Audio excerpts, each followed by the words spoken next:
एक समय की बात है। काशी में कई वर्ष साथ रहकर दो पंडितों ने धर्म और शास्त्रों का अध्ययन किया। शिक्षा पूरी होने के बाद दोनों विद्वान अपने अपने गांव की ओर चल पड़े। तब यातायात के साधन तो थे नहीं। लोगों को एक स्थान से दूसरे स्थान तक जाने में कई कई दिन लग जाते थे। लोग दिन में चलते थे और रात में विश्राम करते थे।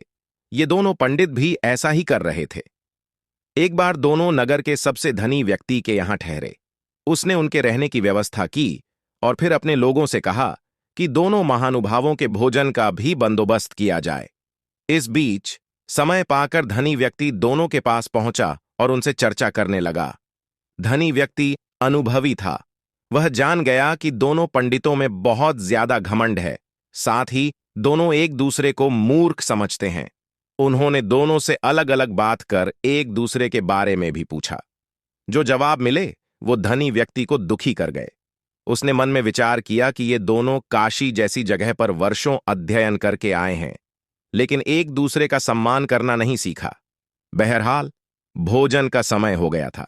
धनी व्यक्ति ने दोनों को बड़े आदर पूर्वक भोजन कक्ष में बुलाया। एक की थाली में चारा और दूसरे की थाली में भूसा परोसा। यह देखकर दोनों पंडित आग बबूला हो गए। गुस्से में आकर कहने लगे कि क्या हम जानवर हैं जो यह चारा और भूखा खाएंगे?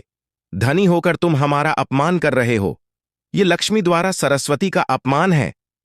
इस पर उन्होंने बड़ी ही शांति से जवाब दिया, एक को थाली में चारा और दूसरे को भूसा परोसा गया है, इसमें मेरा कोई कसूर नहीं है।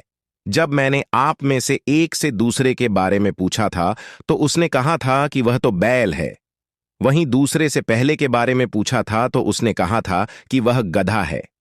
आप दोनों ने ही एक दूसरे को बैल और गधा बताया तो मैंने उसी हिसाब से चारा और भूखा थाली में परोस दिया। इतना सुनते ही दोनों झानियों की आंखें खुल चुकी थीं। उन्हें अपनी गलती का एहसास हो गया था। उन्होंने उनसे क्षमा मांगी, एक दूसरे के प्रति ऐसी सोच रखने के लिए खेद भी जताया। सीख: व्यक्ति में कितना भी ज्ञान आ जाए, उसे घमंड नहीं करना चाहिए। साथ ही दूसरों के प्रति बुरे भाव नहीं रखने चाहिए।